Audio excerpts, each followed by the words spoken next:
James Watt podía deslizarse en el agua desde el borde de los ríos. Sabía contar hacia adelante y hacia atrás.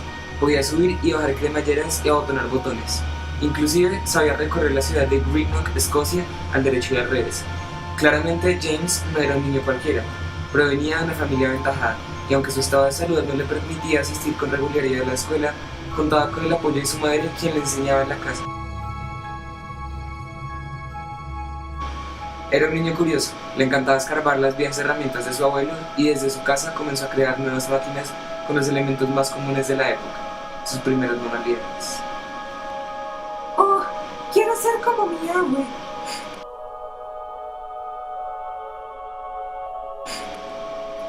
Él era en definitiva un muchacho con muchos elementos que con total seguridad marcarían una pauta esencial en la sociedad. Por supuesto, no estaba eximido de los típicos regaños a los que se expone un muchacho del común al hacer males en su casa. También conoció al amigo cinturón o fue amenazado en una que otra oportunidad con el mismo látigo que usaban los campesinos para arriar el ganado. Sin embargo, dando ejemplo o quizás incitando el desorden, James no consideraba ni entre sus posibilidades el dejar de experimentar y crear nuevas cosas. Así es, él estaba tan seguro de lo que quería hacer en su vida que ni siquiera el estudiante más destacado en la asignatura Proyecto de Vida del Proyectivo C podría compararse. Rápidamente ascendió a la universidad, Oh sí, me gradué.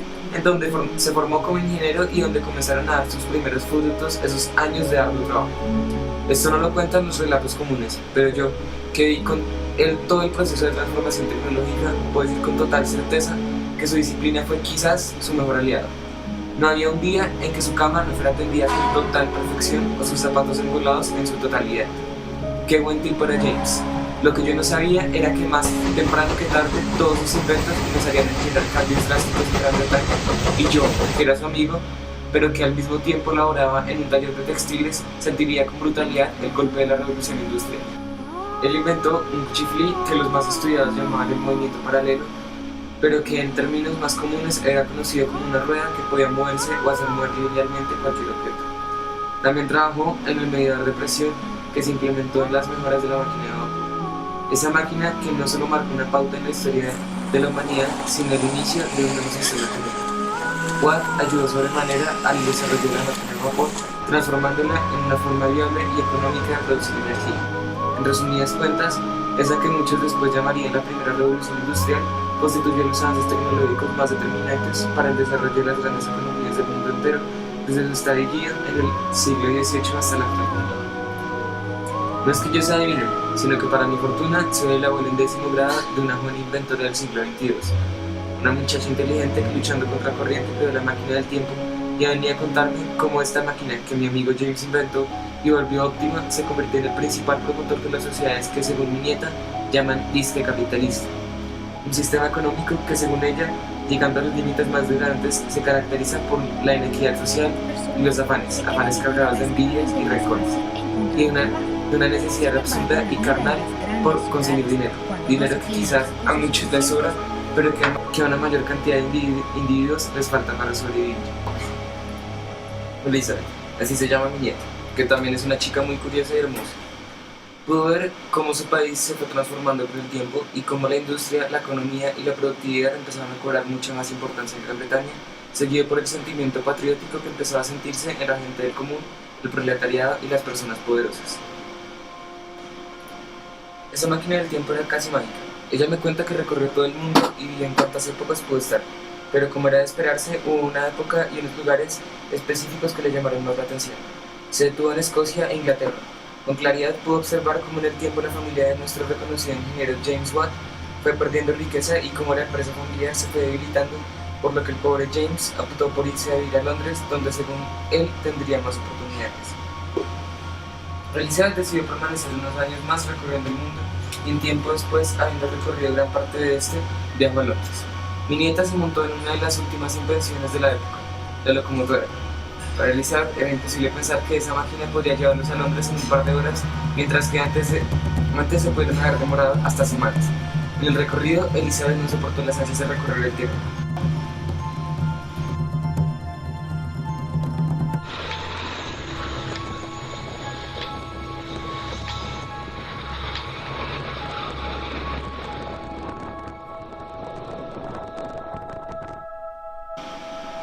Primero fue hacia la parte de adelante y por una ventana vio como un humo gris salía por arriba de la chimenea gigante instalada en la locomotora del tren. Después fue hacia atrás, los vagones parecían interminables, en cada vagón encontraban nuevas cosas. En uno de esos vio carbón que se dirigía hacia la gran ciudad. En otro vio gente con rasgos totalmente diferentes a los que tenía la gente que la rodeaba. Había ojos de colores completamente diferentes a los que acostumbraba ver. Al bajarse del tren, no demoró en ir a las grandes fábricas que habían en ese entonces. Caminó por toda la ciudad de Londres. El hombre ya no era quien producía en esencia los distintos artefactos. Ahora era un maquinista que no solo debía repetir la misma acción durante toda su extensa jornada laboral, sino que además recibía a cambio salarios degradantes que se podían representar en una única comida diaria. Elizabeth pensó que sería muy interesante estar presente en el momento en el cual James Watt se le había ocurrido todas estas ideas. Ella decidió viajar nuevamente en el tiempo y, regresando unos cuantos años, llegó al trascendental momento en el cual James, nuestro reconocido ingeniero, está estructurando la idea de la máquina de vapor. Justo en ese momento, una luz brillante encegueció a Watt y la hermosa figura de una mujer del futuro llamó rápidamente su atención. Como en un cuento de hadas, James, en el primer instante en que la vio, supo que con ella pasaría el resto de su vida. Elizabeth también se enamoró. Y como sucede en los cuentos de los hermanos Green, un beso espontáneo y una boda altamente costosa, con dinero de dudosa procedencia y detalles que nadie sabe de dónde aparecieron, tomaron la decisión de pasar juntos el resto de sus vidas. El amor los consumió, se casaron y tuvieron 7 hijos. James se dedicó a trabajar en una mina de carbón mientras Elizabeth se quedaba criando a sus hijos. Un día, Elizabeth cayó en cuenta de algo terrible. Ya habían pasado 15 años y su esposo no había inventado la máquina de vapor. Ella, que era una ex habitante de Inglaterra en el futuro, hasta ahora caía en cuenta que esa fecha de la cual tanto se hablaba, esa famosa revolución industrial, no se haría hasta que esa máquina entrara en circulación. Elizabeth no soportó y salió a la calle a llorar. No sabía qué hacer, así que caminó durante horas hasta que en el Canal de la Mancha vio que había mucha gente aplaudiendo. Se trataba de Joseph Anderson. Estaba con unos dibujos basados en estudios de hacía muchos años, y con rapidez Elizabeth reconoció esta obra de arte. Era la máquina de vapor. Supo que los estudios previos a la invención se habían descubierto. Pensó que las invenciones siempre tienen un inicio, no salen a la luz de la noche a la mañana. Estas personas que revolucionan la ciencia tuvieron que haber tenido conocimientos previos, conocimientos que sin ellos no pudieron haber dado las diferentes revoluciones.